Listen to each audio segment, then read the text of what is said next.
요한복음 6장 1절부터 보겠습니다. 그 후에 예수께서 디베랴의 갈릴리 바다 건너편으로 가시매 큰 무리가 따르니 이는 병자들에게 행하시는 표적을 보았음이로라. 예수께서 산에 오르사 제자들과 함께 거기에 앉으시니 마침 유대인의 명절인 유월절이 가까운지라. 예수께서 눈을 들어 큰 무리가 자기에게 오는 것을 보시고 빌립에게 이르시되 우리가 어디서 떡을 사서 이 사람들을 먹이겠느냐 하시니 이렇게 말씀하심은 친히 어떻게 하실지를 아시고 빌립을 시험하고자 하심이라. 빌립이 대답하되 각 사람으로 조금씩 받게 할지라도 200데나리온의 떡이 부족하리이다. 제자 중 하나 곧 시몬 베드로의 형제 안드레가 예수께 여짜오되 여기 한 아이가 있어 보리떡 5개와 물고기 2마리를 가지고 있나이다. 그러나 그것이 이 많은 사람에게 얼마나 되겠사옵나이까? 예수께서 이르시되 이 사람들로 앉게 하라 하시니 그곳에 잔디가 많은지라 사람들이 앉으니 수가 5,000명쯤 되더라. 예수께서 떡을 가져 축사하신 후에 앉아있는 자들에게 나눠주시고 물고기도 그렇게 그들의 원대로 주시니라.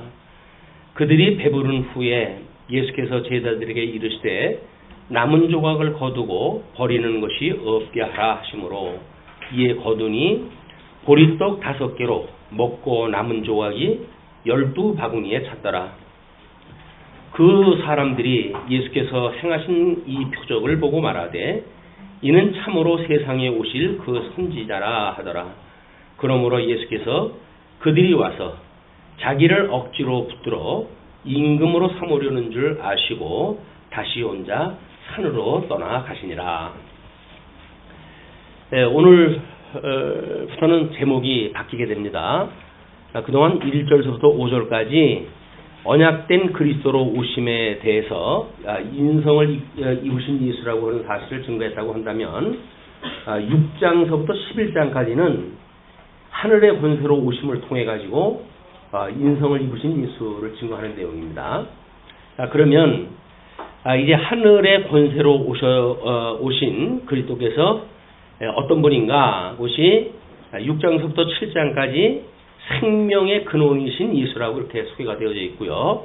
오늘 공부할 내용의 6장 내용은 생명의 떡이신 예수입니다. 생명의 떡이신 예수. 자, 이제 생명의 그 떡이신 예수라고 하는 제목이 말하는 것처럼 이스라엘 백성들이 지금 예수님은 디베랴의 갈릴리 바다 건너편에 가시고 큰 무리가 따르는데 이는 병자들의 행하시는 표적을 보았음이로라 라고 하면서 예수께서 산에 오르사 제자들과 함께 거기에 앉으시니 마침 유대인의 명절인 유월절이 가까운지라 이렇게 얘기했습니다. 지금 예수님께서는 이제 갈릴리 호수가에서 사역을 하시는 중인데 예수님이 지금 인성을 입고 우리 예수님이 오셨다는 이야기는 예수님은 신성과 그 다음에 인성이라고 하는 두 본성을 가지고 계신 예수가 그리스도라고 하는 사실을 지금 이야기하는 겁니다. 신성과 인성을 가지고 계신 중보자 예수 그리스도. 그래서 우리 주보에도 지난주에는 중보자이신 예수님은 왜 하나님이어야 되는가라는 것이 기록이 되어져 있고 오늘은 중보자이신 예수님은 왜 인성을 입고 오셔야 되는가라고 하는 것이 주보에 이제 소개가 되어지고 있어요. 거의 붙박이 하다시피 소개가 되어지기 때문에 관심을 가지고 계시지 않는 그 부분이기도 합니다. 그러나 예배 시작 전에 한번 쭉 훑어보시는 게 좋을 것 같아요. 그러면은 거기에 인성을 입고 오셨던 예수의 당위성에 대한 걸 성경부터 이제 쭉 이야기를 해놨거든요. 자, 예수님이 갈릴리에서 사역을 할 때 그 때는 6월절이에요.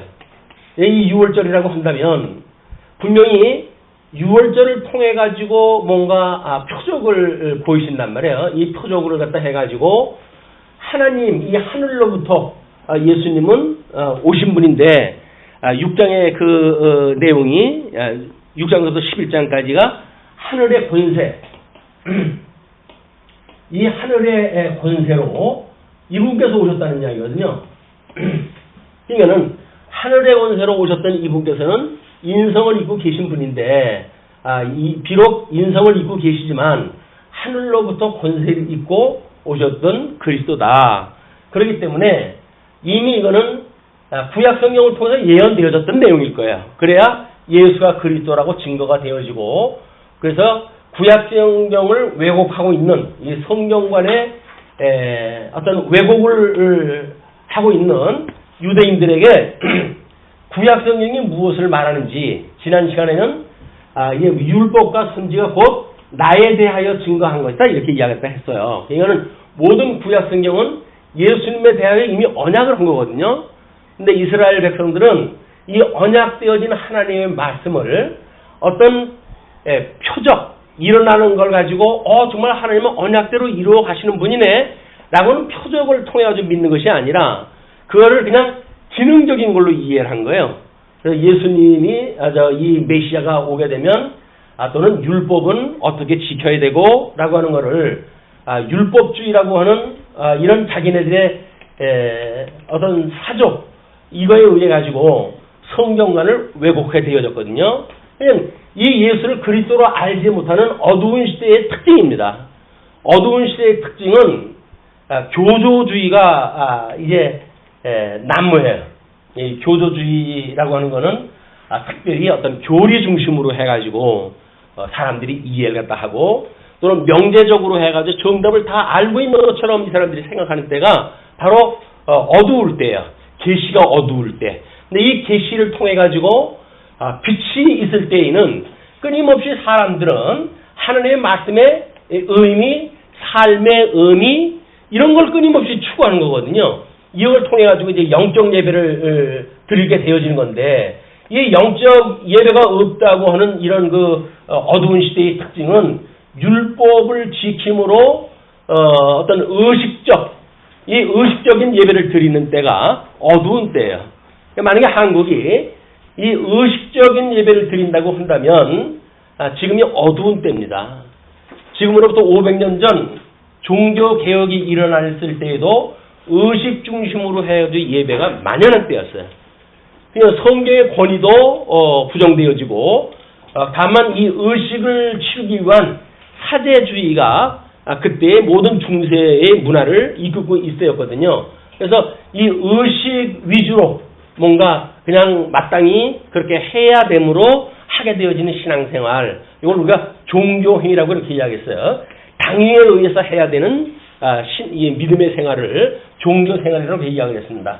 그러나 우리가 이 의미 중심으로 해가지고 하나님의 지금 이 시대에 우리를 향하신 하나님의 기뻐하시는 뜻이 무엇인가 라고 하는 걸 분별하면서 산다고 하는 것은 깨어있지 않으면 알 수가 없는데 예수님이 오셨을 적에도 마찬가지로 왜곡되어진 성경관으로 인해 가지고 어둠이 만연할 때요. 빛이 왔을 때 어두움이 그 빛을 알아보지 못했던 때 이제 그 우리 요한복음 서두에서는 그걸 자꾸 강조하다 합니다. 말씀이신 하나님 또는 창조주이신 하나님 그분이 인간의 옷을 이 땅에 입고 오셨는데도 불구하고 이때의 특징은 그 하나님을 알아보지 못하는 시대였다. 그런 거 이야기거든요. 그 하나님을 알아보지 못했던 세대는 특별히 성경관이 정상적으로 되어져 있지 않아서 구약 성경대로 예수님은 오셨음에도 불구하고 예수님을 알아보지 못하는 거예요.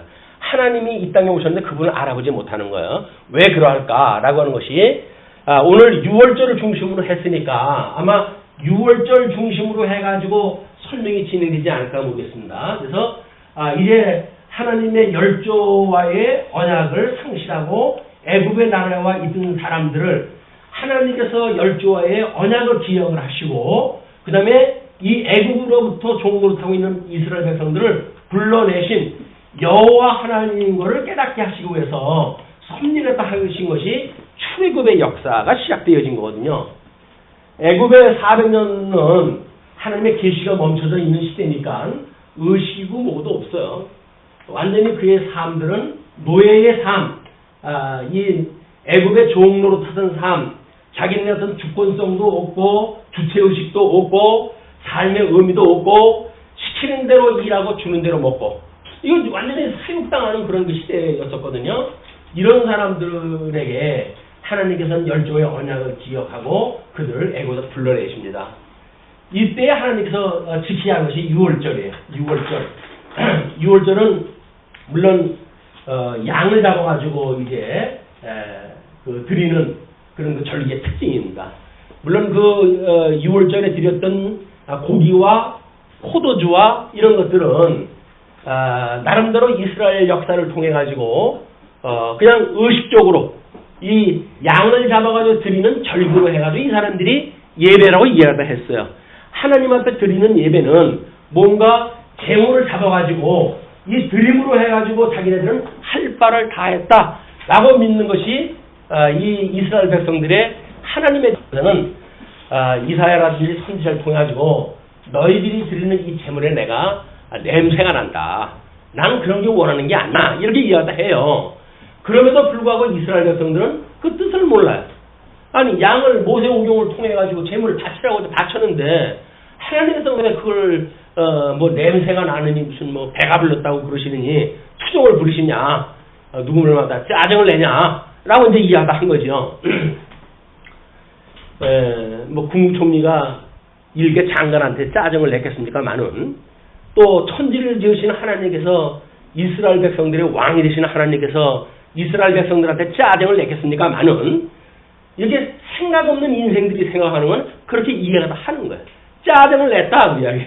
하나님께서 당신이 기뻐하시는 일이 무엇인가를 끊임없이 교육을 하는데도 불구하고 그 뜻이 무엇인가를 분별을 생각은 안 하고 하나님은 까다로워 이렇게 생각하는 것이 이스라엘 백성들의 특징이었어요. 아마 지금도 마찬가지입니다. 하나님 앞에 성경을 통해 가지고 하나님을 배우고 깨달아가는 일에 정진해야 된다고 이야기를 하게 되면 예수 믿는 게 뭐 이렇게 복잡하냐. 주일날 와가지고 연보나 좀 하고 그리고 뭐 예배 참석하고 가면 됐지. 꼭 그 교회당이 뭐나 되는 것처럼 맨날 사람들 불러놓고 모아놓고 그리고 거기서 하루를 갖다가 완전히 이렇게 못 살겠구냐 라고 생각하는 사람들은 저런 그 불효 사람들하고 똑같아요. 그때나 지금이나 생각의 사도가 똑같은 겁니다. 인간은 그때서부터 지금까지 달라진 게 아무것도 없어요. 인간의 그 본성은 자기 좋은 대로 생각을 하기 때문에 어떤 의미가 없는 인생을 살다가 보게 되면 의미를 생각하는 일에 귀찮아해요. 그리고 그냥 길들여진 대로 우리가 습관되어진 대로 그리고 삶이 얼마나 좋아요. 그냥 하고 싶은 대로 하고 사니까. 근데 하나님께서는 그걸 나무라시거든요. 왜냐하면 하나님은 지금 영광의 계시, 하나님이 어떠한 분인가를 통해 가지고 하나님이 영광을 계시하는 거기 때문에 이 백성들이 자기 좋은 대로 살아간 것이 목적이 아니란 말이에요. 그 하나님이 어떠한 분인가를 깨달아 알고 경외하는 것이 이 인생의 본분인데 이 하나님을 경외하기보다는 자기네들 좋은 대로 살아가는 아주 기본적인 생각을 가지고 있기 때문에 이들은 이 경외하기보다는 하나님의 그 계시를 자기네들 좋은 대로 이걸 왜곡해가지고 해석을 갖다 할 수밖에 없는 거예요. 자기네들 좋은 대로. 자기네들 마음에 맞게끔 계시를 갖다 왜곡을 갖다 하니까 경외는커녕 자기네들 좋은 대로 드리고 그리고 나는 할 바 다 했다 이렇게 이야기를 하니까. 그런데 6월절에 양을 잡고 이스라엘 백성들이 광야 40년을 살게 되어지지 않습니까? 이 40년이야말로 이스라엘 백성들한테는 하나님께서 내려주시는 양식이 아니면 살아갈 수 없는 시대예요. 일찍이 아담에게 언약하셨던 그 나라의 우리 양전약을 보게 되면 복과 나라를 언약하셨는데 나라의 우리 국민에 대하여 자손에 대해서는 생육 번성하라 이렇게 얘기해요. 생육 번성하라 땅에 충만하라 그리고 땅을 정복하라 그리고 다스리라 라고 이렇게 복을 갖다 주셨단 말이에요. 나라를 약속으로 주셨단 말이에요. 그러니까 이스라엘 백성들은 생육 번성하다 하도록 하나님 언약되어진 거예요.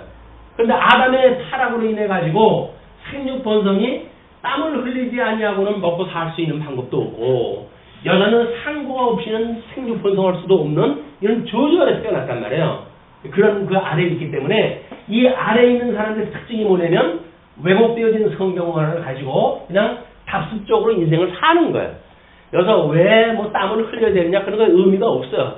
그냥 뭐 입에 풀칠을 내면 땀을 흘릴 수밖에 없는 거고 또 뭐 아기를 낳으려고 한다면 상고를 겪을 수밖에 없다라고는 당연하게 저주받은 대로 습관되어진 대로 살아오던 사람들이기 때문에 새롭게 이스라엘 열조를 통해 가지고 모형적으로 보여준 이스라엘 역사를 이해할 방법이 없는 거죠, 이 사람들이. 그러니까는 지금 광야 40년 동안 이들이 애굽에서 출애굽을 했다 해가지고 먼저 출애굽을 했다 했을 때는 얼마나 하나님 찬양을 합니까? 그럼 며칠 안 가가지고 먹거리가 떨어지니까 하나님 앞에 원망하잖아요. 그때 우리가 이제 뭐 여러 군데가 있지만 그 주림 백성에 대해서 출애굽기 16장 4절을 보시게 되면 때에 여호와께서 모세에게 이르실 때 보라 내가 너희를 위하여 하늘에서 양식을 비같이 내리니 백성이 나가서 이동할 것을 날마다 거둘 것이라 이같이 하여 그들이 나의 율법을 준행하나 아니하나 내가 시험하리라.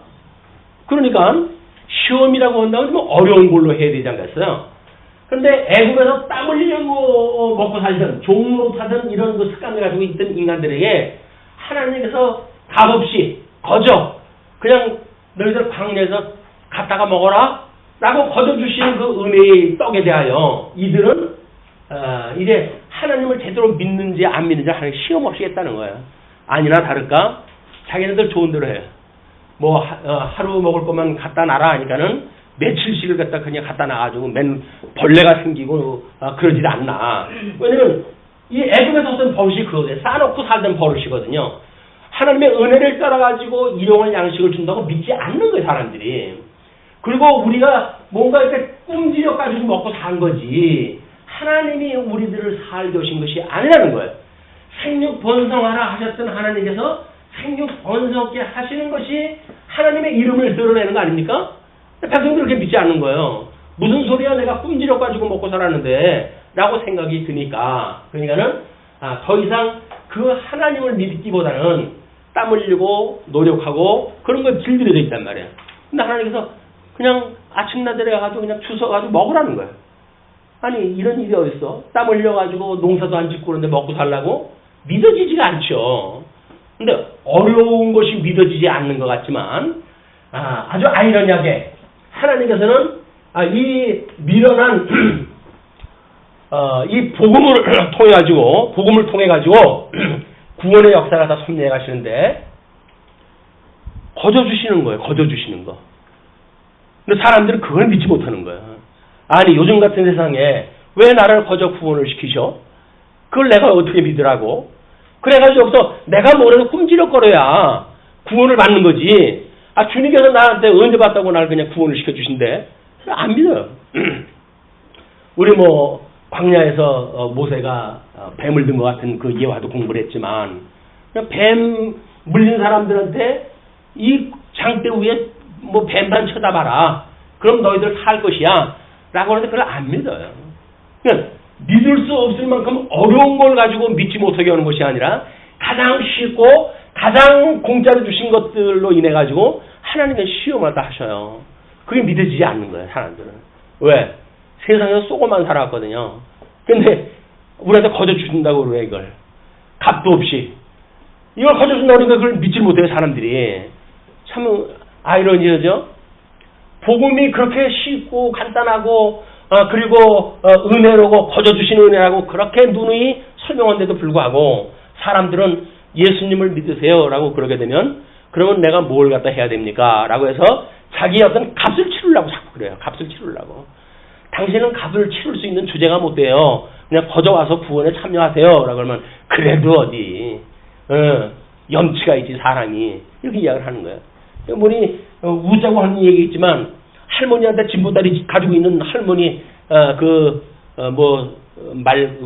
소구레를 갖다 태워줬더니 이 짐을 갖다 그냥 이고 가시더라는 거 아니에요.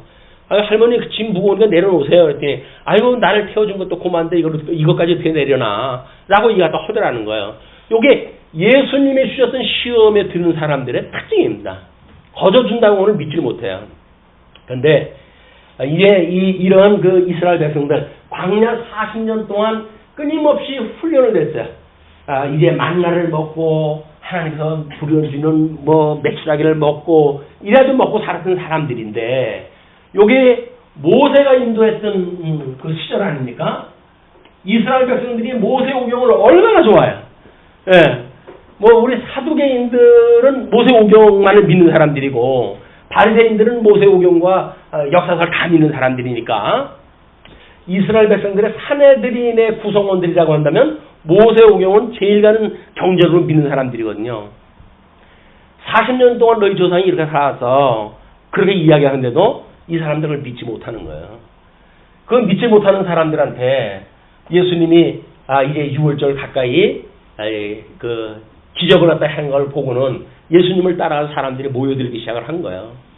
그래서 보니까는 한심하기 짝이 없죠. 예수님은 이미 저걸로 해가지고 생명의 양식이 다시 당신이라고 하는 걸 가지고 줄인 자들을 보고 있는데 줄인 자는 우리 예수님만 믿으면 그냥 아픈 몸 나아주는 기적을 내가 맛볼 수 있다 라는 생각을 가지고 꾸역꾸역 밀려오는 거예요. 그걸 보고 예수님께서 이렇게 이야기를 하십니다. 이제 눈을 들어 큰 무리가 자기에게로 오는 것을 보시고 빌립에게 이르실 때 우리가 빌립이라고 하는 사람은 이제 갈릴리 출신이에요.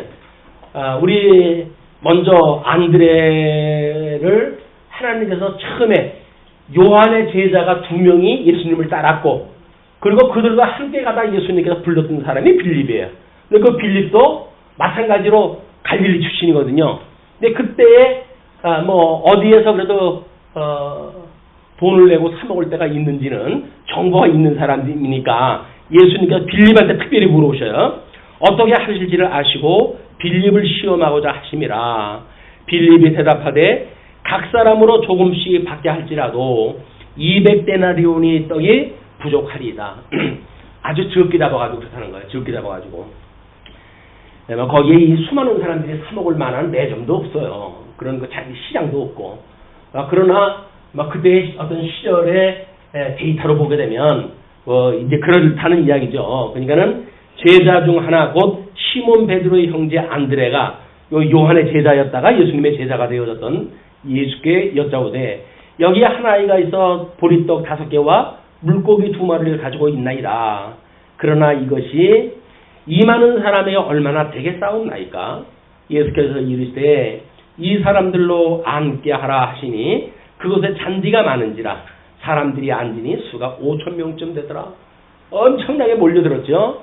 그것도 남자의 숫자만 5,000명이니까 아마 뭐 사회학자들의 보는 숫자의 데이터에 의하면 3배 정도 잡아야 되는데 아이들과 여자들 포함을 갖다 해가지고 엄청난 사람들이 몰려들었는데 예수께서 떡을 가져 축사하신 후에 앉아있는 자들에게 나눠주시고 물고기도 그들에게 그들의 원대로 주시니라. 떡 5개와 물고기 2마리를 축사를 갖다 해가지고는 나눠주는데 무한정으로 주는 거예요. 무한정으로. 우리 이사야 시절에도 그런 일이 있었어요. 선지자 중에 한 사람이 죽은 뒤에 빚쟁이가 부인한테 너의 2 아들을 내가 종으로 삼아야 되겠다. 빚을 졌으니까. 그렇게 해가지고 이제 이사야한테 와가지고 엘리사한테 와가지고 하소연을 갖다 해요. 그러니까 이제 어떻게 하면 너한테 해줄 수가 있겠냐 그랬더니 우리 집에는 기름병 빈 기름병 2개밖에 없다라고 이야기를 했더니 기름을 갖다 있는 대로 그냥 주워가지고 그 기름을 있는 대로 갖다 부어가지고 기름을 팔아가지고 빚을 갚아라. 그리고 너 평생 이제 네 남편도 없어졌으니까 그걸 먹고 살아. 하나님께서는 먹는 그런 재물에 대해서 창조하신 분이기 때문에 무한정으로 준다고 하는 것에 대해서 이상한 것이 하나도 없어요. 사람들이 그런 경험이 전무하기 때문에 성경에 게시되어진 내용만 가지고 못 믿는 거예요. 그래서 한 구절, 성경 구절을 열왕기하 4장 42절 말씀을 소개해드렸는데 그 뒤에 이제 한 사람이 바알사리사에서 와가지고 처음 익은 식물 곧 보리떡 20과 또 자루에 담은 채소를 하나님의 사람에게 드린지라. 저가 가로되 무리에게 주어 먹게 하라. 그 사원이 가로되 어찌미니까 이것을 100명에게 베풀겠나이까? 20명분을 가져왔었거든요. 근데 100명에게 베풀겠나이까? 하나. 이제 그 엘리사는 또 가로되 무리에게 주어 먹게 하라. 여호와의 말씀이 무리가 먹고 나무리라 하셨느니라. 그때는 이제 선지자 그룹들이 먹을 것이 없는 거예요. 이 흉년이 들어가지고. 그래가지고는, 들어가가지고, 이 들호박을 이제 따가지고, 끓는 물에다 넣어가지고, 썰어가지고 넣어가지고, 그래도 먹자라고 이제 집어넣었거든요. 그런데 먹던 난리가 난 거야. 독이 들었다고. 엘리사가 가가지고, 그러면 그 가루를 가져와라. 뭐네, 소금으로 해가지고 칠낸 적이 있었거든요. 그래서 그걸 표적적으로 이제 집어넣어가지고, 이거 기능적인 게 아니에요. 표적적으로, 소금을 넣어가지고 독을 제거했다 하고, 그들이 먹었던 사건이 있거든요. 그거 먹고, 떡 20분을 가져왔는데, 그걸로 다 나눠 먹어라, 이렇게 이야기를 하니까, 20명 분 가지고 그걸 어떻게 먹습니까? 라고 이야기를 하는 거예요. 그러니까는, 여호와의 말씀이 우리가 먹고 남으리라 하느니라. 하나님께서 우리 백성들에 주는 거는 생육 번성할 수밖에 없도록 하나님이 모든 걸 준비하신 거예요. 그러니까는 우리 예수님이 그 제자들한테 이야기한 거지. 그 산상수훈에서 이야기한 게 뭡니까? 너들 무엇을 먹을까 마실까 염려하지 마라. 다만 그의 의와 나라만 구해. 그러면 하나님께서 이거에 대한 부수적인 조건들, 이걸 이루어 가시기 위한 것이 환경 아니겠어요? 그게 문화고. 그러니까 이 본질을 구하게 되면 나머지 현상적인 거나 부가적인 거는 하나님 다 준비를 다 했다는 거예요. 그러니까 너들 이 나라와 의와 나라만 구해. 그리고 무엇인가 먹을까 마실까 염려하지 마라. 라고 이야기하신 거 아니겠어요? 그런데 산상수훈의 때가 됐으니까 요한복음에서는 생략이 됐다 할지라도 이미 그거를 다 알고 있는 사람들일 거예요, 이 사람들이. 그런데 이제 그 제자들이 오니까 어떻게 하냐 그랬더니 빌립은 이거 돈 한 200데나리온 가지고 모자라겠습니다 하고, 안드레라고 하는 친구는 몇 개가 없는데 이거 5병 이거밖에 없습니다. 이거가 되겠습니까? 라고 하잖아요. 성경을 잘 알고 있는 사람들이 성경 처처에 하나님께서 거저 먹여주신 사건들이 은혜로 주신 사건이 있잖아요.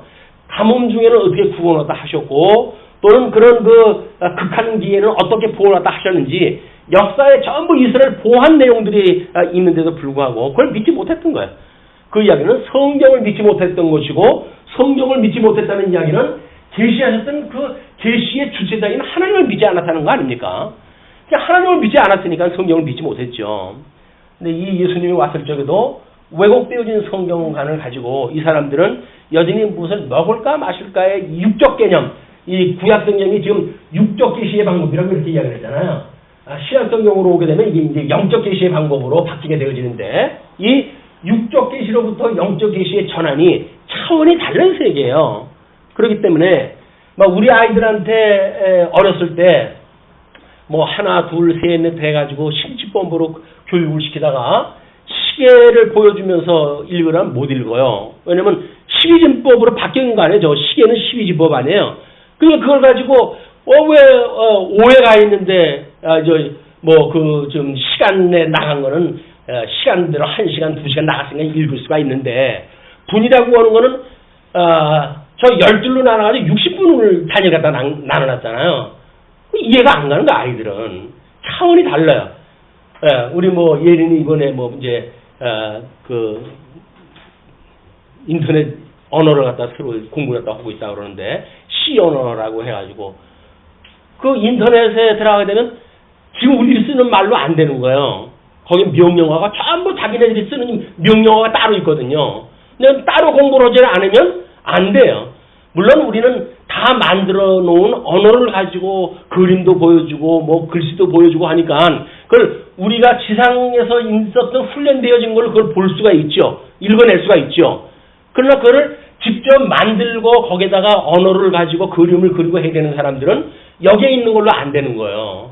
컴퓨터 안에서만 쓸 수 있는 용어가 따로 있어요. 그걸 가지고 이걸 만들어내야 이게 그 영상화로 만들어지고 인터넷 내부 사이버 공간을 통해 가지고 정보가 교환이 되어질 수 있는 거거든요. 그럼 차원이 다르니까 일반 사람들은 몰라요. 여기도 마찬가지예요. 우리 예수님이 오셔가지고 하나님인데도 불구하고 인성을 입고 이 땅에 오셨기 때문에 세상 사람들이 이걸 알아볼 수가 없어요. 특별히 은혜를 입은 사람, 하나님께서 그 교훈을 믿게 하신 사람, 이런 사람들만 예수님을 알아볼 수가 있는 거예요. 그게 은혜다. 다 알아볼 수 없는 가운데 하나님께서 특별한 사람들을 믿게 하시는 것이 은혜의 섭리입니다. 근데 그렇게 해가지고 5,000명쯤 된 사람 다 나눠줬어요.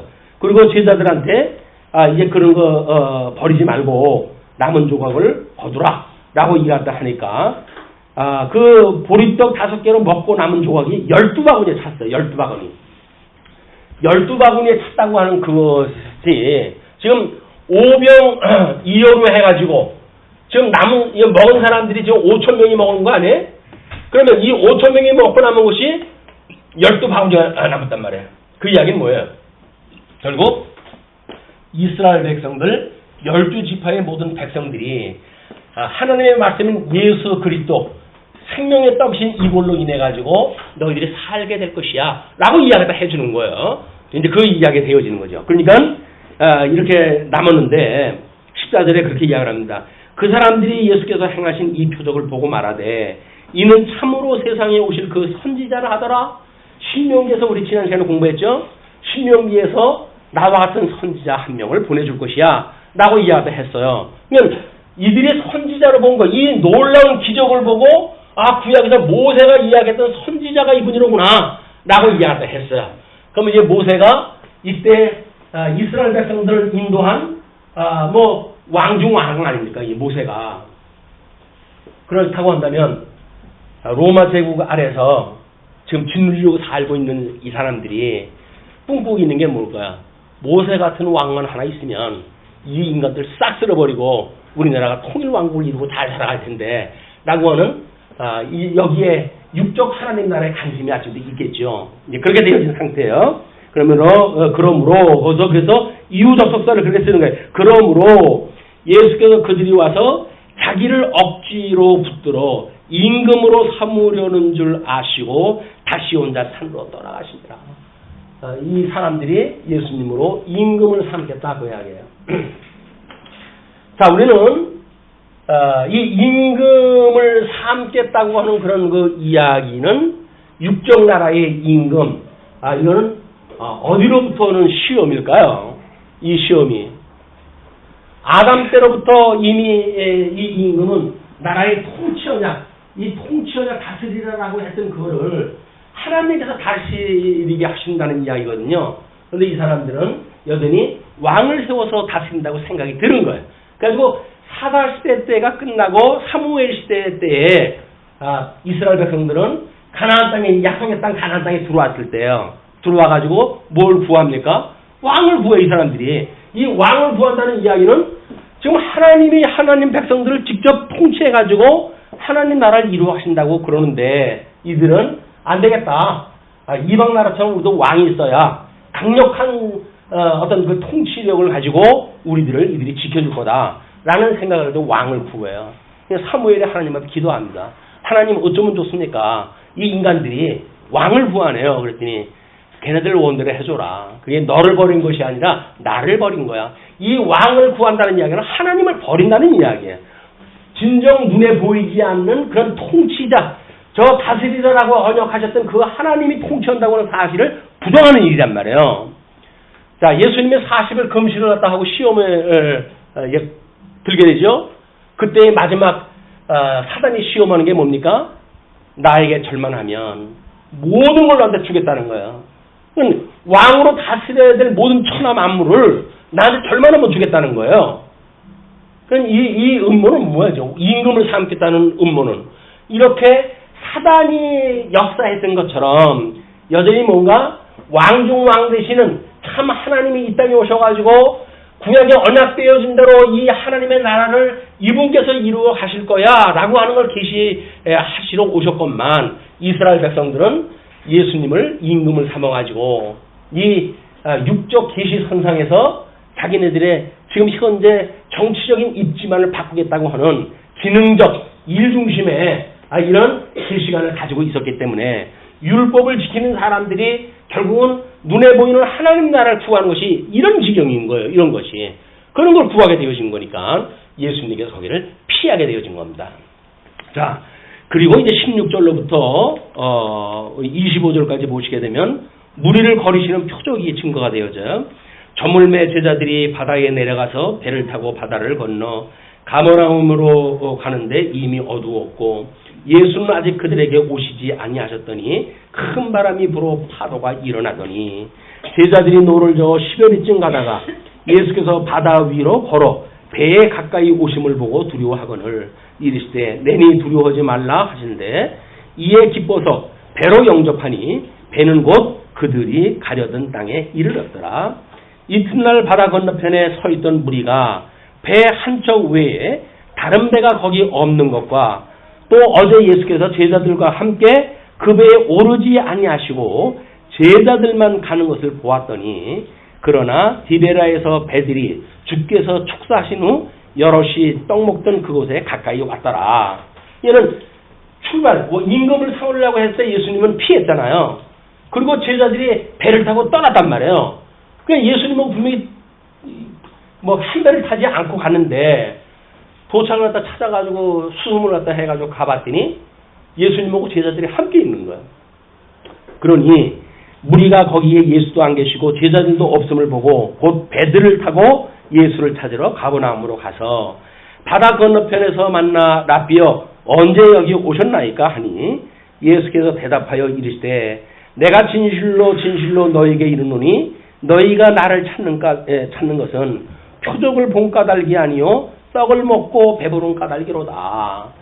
예수님이 지금 임금을 삼으려고 했을 때 그들 무리를 피해가지고 이제 여전히 제자들과 합류 왔다 해가지고 건너편에 있었다는 이야기는 이 하나님의 나라를 지금 건설하시기 위한 준비를 하시는 일이거든요. 근데 이 예수님을 만났던 사람들은 언제 여기 왔습니까? 육적 개념 속에서 질문을 갖다 해요. 자기네들 알고 있는 생각 세계에서 예수님의 행적을 이야기를 하는 거예요.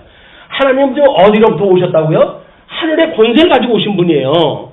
이 하늘의 권세를 가지고 오신 분이 배 안 타고 이동을 갖다 해꼴로 서니 물론 제자들한테 풍랑 중에 만나가지고 내니 걱정하지 마라 라고 해서 그들과 함께 이동하다 하셨지만은 이들이 보기에는 예수님이 따로 출발했다 했는데 올 까닭이 없잖아요. 그러니까 하늘의 권세를 입고 오셨던 예수님을 믿지 않는 자들이 어떻게 그 예수님을 믿겠어요? 믿지 못하는 거죠. 그러니까 요한계시록에 보게 되면 무지개를 입고 있는 하늘의 큰 천사가 계시로 보여집니다.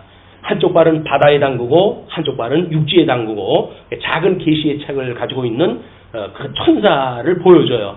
그러니까 하나님의 통치자라고 하는 그 이야기는 모든 천하 만물을 통치하는 발 아래 두고 계시는 통치자임에도 불구하고 그들은 자기네들이 알고 있는 물리적 현상을 조금만 잘못 비껴나가도 믿지 못하는 거예요. 제자들도 그렇죠. 그 풍랑 중에 예수님이 오니까 놀라잖아요. 저 귀신인가 뭔가 하고. 예수님이 뭐라니까? 내니 염려하지 마라. 왜냐하면 모든 창조되어진 세계는 그 창조하신 하나님의 이 권세 아래에 있는 거지 아래 위에 있는 게 아니란 말이야. 그래 여전히 인생들은 뭐예요? 자기네들로 봐가지고 이건 물리학적으로 설명이 안 되는 일들 아닙니까? 요즘 처장이 창조과학회 출신이나 뭐다 해가지고 좀 난리하네. 가하냐 불가하냐라고 하는 걸로 그러는데 이 근본적인 근본주의, 이 근본주의가 여기에 가까운 겁니다. 어떤 교리를 중심으로 해가지고 만들어진 그렇기 때문에 그들이 가지고 있는 우리들의 어떤 이념의 세계 그런 것도 아주 어렵게끔 되어져 있어요. 그 생각 세계가. 그래서 갈등을 빚는 거예요. 일본 내에 어떤 그런 역사의 이해라든가 하나님의 절대 축구로 말미암은 우리 한국의 그런 6.25 전쟁이나 또는 외정시대 36년 동안의 그런 역사나 이것이 하나님께서 우리 백성들의 죄값으로 그렇게 했다는 거죠. 게을러가지고 그런 일이 아니면 우리는 이 백성들이 개조가 안 되기 때문에 하나님께서 그렇게 하셨다는 거거든요. 이것이 잘못되어져 있는 민족관으로 이게 보여지는 거예요. 역사관으로 보여지고 그래가지고는 기독교 이런 팽배되어져 있기 때문에 그 창조과학회에서 공부하셨던 그분의 입장에서는 그런 역사관을 가지고 여러 가지 아마 이제 글도 쓰고 그랬던 것 같아요. 방송에 나와가지고 난 그런 거 모르는 사람이다. 난 역사학자도 아니고 그럼 모르겠다라고 이야기하는데 모르는 거면 쓰면 안 되죠. 모르는 걸 썼다는 이야기는 뭐예요? 알고 있는 걸 쓴 거지. 그렇기 때문에 이제 당장 또 임명권자에 의해 가지고 임명 받아야 되니까 그 때만 피하면 되겠다고 생각이 들어 그런지는 모르겠지만 그분 이미 생각 세계는 이런 성경관에 의해서 보게 되면 어떤 성경관이 그분의 생각 세계가 있어요. 염려하는 것처럼 그 사람이 그런 생각을 가지고 과연 특별한 어떤 과학 세계를 가지고 이 대한민국에 나가야 될 그런 거 업무 부서 일을 갖다 할 것인지 이것이 염려스럽기는 합니다만은 다른 하나님이 정하신 뜻대로 되어지겠죠. 네, 그런 것이 이런 그 역사관에 의해서 만들어지는 일이기도 하다. 그런데 이제 예수께서 26절 내가 진실로 너희에게 이르노니 너희가 나를 찾는 것은 표적을 본가 알기니요. 성경에 계시되 지금 그것이 나타남으로 내가 우리가 언약된 메시아 맞지? 표적이라고 그랬어요. 근데 그 표적을 보지 않는 거예요. 그리고 다만 기능적으로 먹고 배부른 까닭에 예수님을 따라왔으니까 예수님께서 그 이야기를 하신 겁니다. 그러면서 썩을 양식을 위하여 일하지 말고 영생하도록 있는 양식을 위하여 하라. 이 양식은 인자가 너희에게 주리니 인자는 아버지 하나님께서 인치신 자니라. 성부 하나님께서 성령으로 인치신 자 이분이 신성을 가지고 인성을 가지고 계셨던 두 본성을 가지고 계신 중보자 되신 분이다. 그분을 지금 이제 스스로 이 이야기를 하는 거예요. 그들이 묻되 우리가 그러면 어떻게 하여야 하나님의 일을 하오리까? 예수님은 봐라 이렇게 구약 성경을 보면 여기서 이 표적이 뭐예요? 지금 언약되어진 대로 여기서 언약되어진 대로 예수님이 오셔가지고 성취되어진 것 이것이 예수를 그리스도라고 증거하는 표적이란 말이에요. 표적적 사건들. 근데 이 표적을 갖다 봐야 되는데 이 표적은 보지 않고 먹고 배부르는 까닭에 예수님을 따라왔기 때문에 예수님이 그렇게 이야기하니까 그럼 어떻게 하는 게 하나님의 일을 하는 겁니까? 또 그래. 이런 하면은 못 말려요. 거저 은혜를 주시는 거야 라고 1시간 동안 아무리 열어놨다 해도 강의가 끝나면 그럼 어떻게 해야 구원을 받습니까? 물어보는 사람들이니까요. 말릴 방법이 없어요. 이미 자기들이 가지고 있는 생각 속에 아주 골수 깊이 그런 생각이 잡혀져 있는 사람들이거든요. 그러니까 여러분들 우리 예수님으로 말미암아 값없이 거저 우리가 구원을 갖다 입은 겁니다. 그래가지고 1시간 내내 강론을 갖다 해도 그 강론 끝나면 뭐라고 그래요? 질문 있으면 질문 오세요. 그러면 그럼 우리가 어떻게 구원을 받죠? 그럼 물어본다니까요. 우리가 어떻게 사는 것이 아닙니다. 하나님께서 이런 의의 열매를 맺게 하시는 겁니다. 라고 기독교 윤리를 2시간 특강을 갖다 했는데 질문 있으면 질문 오시오 라고 그러면 우리 보고 어떻게 하란 말입니까? 이게 또 나와요. 뭘 어떻게 해요? 어떻게 하긴. 하나님께서 살아가게 하는 것만큼 사는 거지. 그런데도 불구하고 내가 뭘 해야 된단 말이에요. 내가 할 수 있다고 믿는 거예요. 그러니까 우리들한테 뭔가 그런 의식이 있고 자유의지가 있으니까 내가 의지를 통해서 뭘 하겠다고 이야기했다 하는데 성경에서 말하는 이야기는 뭐예요? 너는 흙덩어리야 그 이야기예요. 너는 아무것도 할 수가 없어 그 이야기예요. 근데 흙덩어리는 내가 멀쩡하게 움직이는데 왜 나보고 흙이라고 그래? 동물은 동물이어서 그렇게 그냥 지네들 먹고 사는 것만 합니까? 통치 못하고 만물의 영장을 하는 게 만들어 주시고 이런 놀라운 섭리를 갖다 하니까 흙덩어리 같은 흙덩어리인데도 불구하고 개돼지와 다르게 우리가 살아가는 것 뿐이에요. 그런데 그걸 모르니까 마치 우리가 의지가 있어가지고 우리가 뭔가 창출하다 해낼 수 있는 주도적인 인물이라고 보는 거예요. 성경에서 2000년 예수님 오시고 2000년 동안 끊임없이 그 싸움입니다. 하나님의 절대 주권이냐? 이 주권을 말하는 사람들은 그래서 우리들의 모든 은혜의 구원이다라고 하는 걸 이야기를 하거든요. 근데 한쪽의 사람들은 뭐냐? 주권이 뭐냐? 우리한테는 의지가 있다라고 하는 사람들이에요. 이런 사람들의 특징은 뭐예요? 공로주의. 내가 이렇게 하나님 앞에 이렇다 했어 라고 공로를 자기 의지를 가지고 사랑하는 사람들이란 말이에요. 우리 칼빈주의 장로교회의 특별한 교리는 하나님의 절대 주권을 말하고 하나님의 하나님 은혜를 말하는 거예요. 하나님의 절대 주권과 의지는 상반되어지는 원리 아닙니까? 이건 상반되어지는 이야기예요. 그래서 우리 장로교회에서는 이 하나님의 절대 주권을 이야기를 하기 때문에 이 절대 주권 아래에 있는 인간의 의지를 노예 의지, 이렇게 종속적 의지, 이건 절대적인 게 아니에요. 그냥 속해져 있는 거예요. 근데 이걸 모르게 되면 마치 상대적으로 모순이 되어지는 걸로 오해를 하니까 그럼 나는 로봇이란 말이냐? 이렇게 이제 이 반문이 오는 거죠. 자, 이제 그렇게 해가지고 그냥 예수님께서 친절하게 또 여전히 대답을 해주셔요. 예수께서 대답하여 이르시되 하나님께서 보내신 이를 믿는 것이 하나님의 일이라. 하나님의 일을 열심히 한다고 해서 사람들 뭐 대단하잖아요. 대단하잖아. 이 사내들인 우리 회원들은 뭐 이스라엘 백성들을 자기네들이 통치했다 해가지고 제대로 지도했다 하고 율법을 지키고 그래가지고 그나마도 유족을 살아간다고 믿는 사람들이에요. 하나님의 일이라고 믿는 거예요. 그런 사람들한테 야 하나님께서 거저 이걸 주신 거야 라고 하니까 그럼 우리 어떻게 하나님의 일을 갖다 하는 겁니까? 하나님께서 보낸 자 나를 믿는 거야. 하나님의 일을 갖다 하는 거야. 하나님의 일하는 건 다른 거 아니에요. 예수님을 믿는 일이다.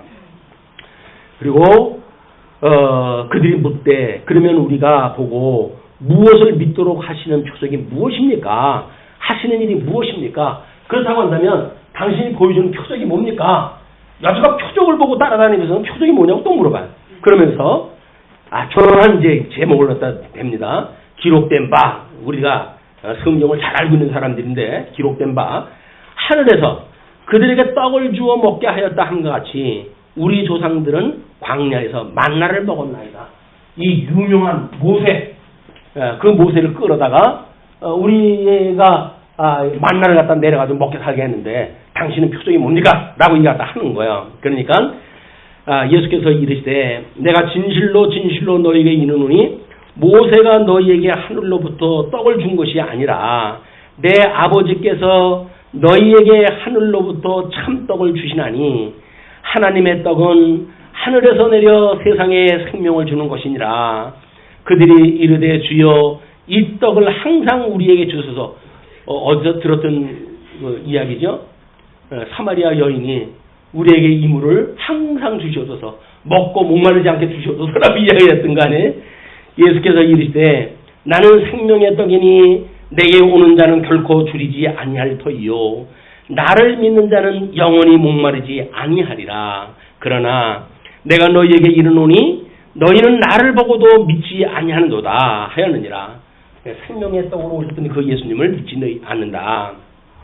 아버지께서 내게 주시는 자는 다 내게로 올 것이요 내게 오는 자는 결코 내쫓지 아니하리라. 그래서 이 가나안 땅에 들어가지고의 우리 하나님께서 창건, 궁극, 유수, 회복이라고 하는 그런 역사의 어떤 타임라인을 구약성경을 통해서 이제 증거를 해주셨잖아요.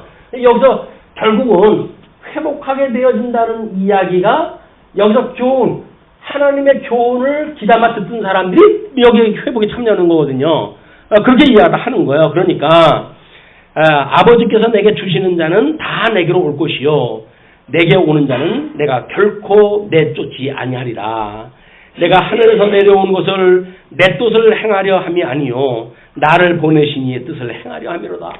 이 아버지의 뜻을 이루기 위해서 내가 왔기 때문에 나를 믿는 자마다 이제 구원을 너희들이 입는다 그 이야기입니다. 그러면서 39절 나를 보내신 이의 뜻은 내게 주신 자 중에 내가 하나도 잃어버리지 아니하고 마지막 날에 다시 살리는 이것이니라. 내 아버지의 뜻은 아들을 보고 믿는 자마다 영생을 얻는 이것이니 마지막 날에 내가 이를 다시 살리실 것이니라. 마지막 날 역시 회복의 때 그 이야기예요.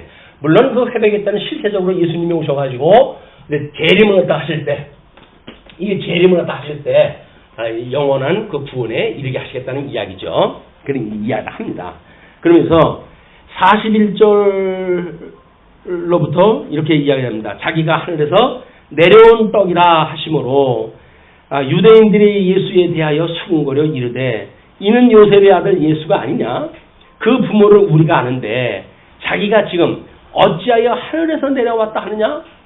이 기독론에 오해가 있는 거야. 우리는 늘 이야기를 하지만 예수님의 이 인성에 대해서는 뭐라 해요? 성경에서 혈통적으로는 그렇게 혈통적으로는 다윗의 자손으로 오셨고 다윗의 자손으로 이 다윗에게 주어졌던 언약은 영원토록 너에게 나라의 위를 내가 주겠다 이렇게 약속이 되어져 있어요. 이건 이스라엘 창건되었던 이 나라는 다윗을 인하여서 이제 이 회복에 이르는 거야. 그걸 믿는 사람들은 회복에 이를 수밖에 없지요. 이 자손이니까. 그리고 성결의 영으로는 이런 성결의 영으로는 죽은 자 가운데 부활하서 그의 권능으로 하나님의 아들이심을 인쳤느니라 이렇게 이야기하잖아요.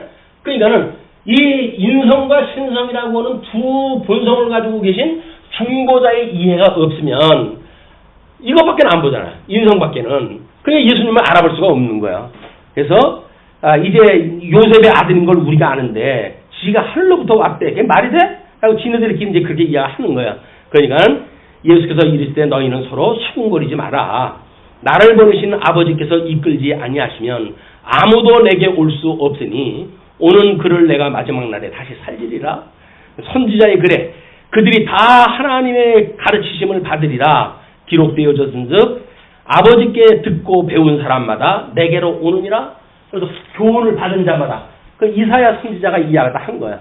이 교훈을 갖다 받은 자들만 돌아보게 되어진다라고 이야기를 한 것이. 그러므로 우리 뭐 그 성경 그 간지에는 그걸 제가 소개를 갖다 해드렸는데 그걸 시간이 없어서 다 소개는 못 해드립니다. 그러니까 거기서 45절에 배운 사람마다 내게로 오니라라고 하는 그 이야기도 신명기 4장 10절로부터 그 나와져 있죠. 내가 호렙산에서 내 하나님 여호와 앞에 섰던 날에 여호와께서 내게 이르시기를 나를 위하여 백성을 모으라.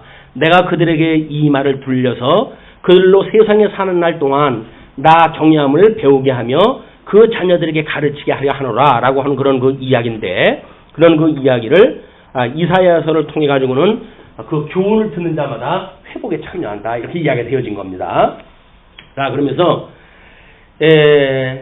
그 46절 이는 아버지를 본 자가 있다는 것이 아니니라 오직 하나님에게서 온 자만 아버지를 보았느니라. 그러면서 진실로 진실로 너희에게 이르노니 믿는 자는 영생을 가졌나니 내가 곧 생명의 떡이니라. 너희 조상들은 광야에서 만나를 먹었어도 죽었거니와 이는 하늘에서 내려오는 떡이니 사람으로 하여금 먹고 죽지 아니하게 하는 것이니라. 당신은 영생을 얻게 하는 떡이다 그 이야기예요. 나는 하늘에서 내려온 살아있는 떡이니 사람이 이 떡을 먹으면 영생하리라. 내가 줄 떡은 곧 세상의 생명을 위한 내 살이니라 하시니라. 그래서 이 사람들이 이렇게 광야 40년 동안 먹었던 것 또는 파란만장한 이스라엘 백성들의 그런 그 어려움 속에서도 이 민족이 유지되어졌던 것은 하나님의 언약이 지금 이루어져 간 거지 자기네들이 자연을 뭔가 재배를 갖다 하고 자연을 갖다 통치하고 그렇게 해가지고 먹고 사는 게 아니란 말이에요.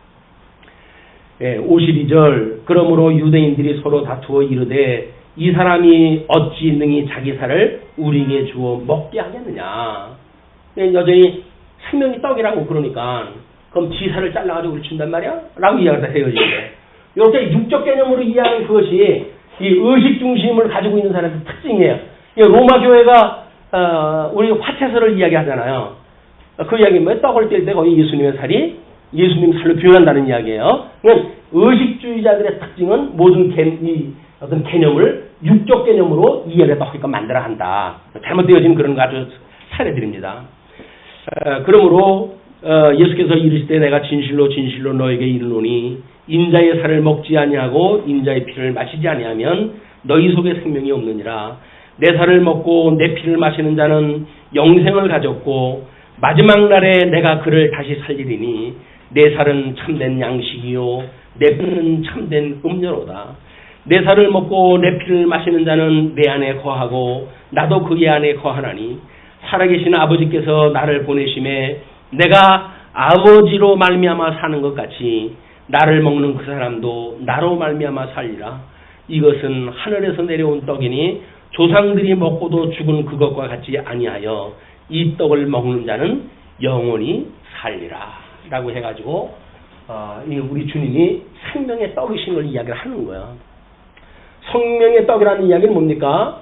이렇게 십자가에 죽을 수밖에 없고 부활하셨던 이런 그 하나님의 말씀의 능력이 이 말씀이 우리들의 양식이 되어져서 이걸 믿는 자마다 예수님의 부활을 믿고 이 구원에 이르게 되어진다고 하는 그런 그 이야기를 하는 거죠. 그러면서 이 말씀을 예수님께서 가버나움 회당에서 가르칠 때 하셨느니라. 그리고 이제 60절로 넘어갑니다. 그러니까 60절로 71절까지 영생의 말씀에 따른 제자들의 결과가 이렇게 소개가 되어져요. 이 말씀은 예수께서 가버나움 회당에서 가르치실 때 하셨느니라. 제자 중 여럿이 듣고 말하되 이 말씀은 어렵도다. 누가 들을 수 있느냐 한데 이것도 어려서 들었던 것 같죠? 우리 아주 율법을 잘한다고 하는 사람이 예수님한테 거듭나야 하나님 나라 들어간다 그랬더니 그럼 우리가 모태속에 들어갔다가 다시 나온다는 말입니까? 어떻게 우리한테 그렇게 어려운 이야기를 합니까? 라는 이야기예요. 어려운 이야기. 어려운 이야기는 차원이 다른 이야기. 그게 어려운 이야기가 아니라 차원이 달라서 그러는 거야. 우리가 만약에 초등학교 때 예수님을 맞이해가지고 구원의 감격을 가지고 있다고 한다면 그런 예수님으로 말미암아 중생됐다고 이야기를 할 거예요. 거듭냈다고 하는 그 이야기는 모태 속에 들어갔다 다시 나온 것이 아니라 그 예수님으로 말미암아 내가 새로운 피조물이 되었다고 하는 걸 믿는 거거든요. 영적인 자기의 존재, 실존의 문제를 갖다 이야기하는 거란 말이에요. 그런데 그를 유대인의 교사이면서 넌 그것도 모르냐? 예수님 그렇게 이야기하다 하잖아요. 그래서 이제 불렀던 제자들인데 12제자가 남아있는 걸로 봐가지고는 12제자 이외의 그 제자들인 것 같아요. 예, 그런 그 제자들이 예수께서 스스로 제자들이 이 말씀에 대하여 수군거리는 줄 아시고 이르시되 이 말이 너희에게 걸림이 되느냐? 그것이 잘 이해가 안 되느냐? 그러면 너희가 인자가 이전에 있던 곳으로 올라가는 것을 본다면 어떻게 하겠느냐? 이 하늘로부터 오셨으니까 이분이 먼저 계셨던 대로 간다면 어떻게 된다는 이야기예요? 다시 하나님 나라로 간다는 거 아니에요? 구약성경은 전부 이야기한 거 아니에요? 여기서 죽으신가 부활에 대한 이야기 다 한 거 아니겠어요? 이분이 하늘나라 다시 올라가실 테니까 너희들이 그걸 보면 어떻게 할 거야? 라고 이야기하시는 거예요. 그러면서 살리는 것은 영이니 육은 무익하니라. 내가 너희에게 이른 말은 영이요 생명이라. 그러나 너희 중에 믿지 아니하는 자들이 있느니라 하시니 이는 예수께서 믿지 아니하는 자들이 누구며 자기를 팔 자가 누구인지 처음부터 아심이러라. 또 이르시되 그러므로 전에 너희에게 말하기를 내 아버지께서 오게 하여 주지 아니하시면 누구든지 내게 올 수 없다 하였노라 하시니라. 그때부터 그의 제자 중에 많은 사람이 떠나가고 다시 그와 함께 다니지 아니하노라. 따라다니면서 좀 부수적이 또 먹을까 했더니 너희들이 표적은 보지 않고 먹고 배부른 까닭에 날 따른다라고 해가지고 지적을 갖다 하시지. 그리고 모른다고 그랬더니 그것도 모르냐라고 이야기도 하시지. 그럼 이제 따라다닐 소망이 없잖아. 예수님 떠나가는 거예요. 예수님을 떠나가요. 자, 예수님을 떠나는 그런 이유를 명확히 우리 밝혀볼 수가 있습니다. 그러면서 다시 그와 함께 다니지 아니하더라. 예수께서 12제자에게 이르시되 너희도 가려느냐라고 물어요. 이제 이렇게 주변에 있던 사람들이 떠나가 버리니까 자기 12명의 제자를 예수님께서 보시고 너희들도 나를 떠나느냐라고 물어요. 그랬더니 시몬 베드로가 대답하여 주여 영생의 말씀이 주께 있사온데 영생의 말씀으로 이해가 했어요. 영생의 말씀으로 이해해가지고 당신이 이 살과 피가 돼가지고 우리의 구속주가 되신다고 하는 사실을 깨닫고 그리고 영생의 말씀이 주께 있사오니 우리는 누구에로 가오리까? 우리는 우리가 주는 하나님의 거룩하신 자인 줄 믿고 알았사옵나이다. 우리가 라고 하는 걸로 보아서는 12제자를 대표로 해서 지금 이 베드로가 신앙 고백을 한 거야. 이건 베드로만의 고백이 아니라 우리들이 이야기로는 당신이 구약성경에 언약되어진 메시아 죽었다가 부활하셔서 모든 이스라엘 백성들을 영원한 구속을 갖다 하실 메시아로 우리가 믿습니다. 라고 하는 신앙 고백이죠. 그러니까 그렇게 믿고 알았습니다. 예수께서 대답하시되 내가 너희 12를 택하지 아니하였느냐? 그러나 너희 중에 한 사람은 마귀니라 하시니라. 이제 다른 사람은 떠나가고 그건 이제 언젠가 때가 되면 돌아올 사람들도 있을지도 몰라요. 그런데 12명의 제자는 붙박이로 예수님께서 이제 불러놓은 거 아니에요. 근데 그것이 다 생명의 떡으로 부활할 사람들이 아니라 생명의 떡으로 살아갈 사람들이 아니라 그중 하나는 마귀라는 거예요. 귀신.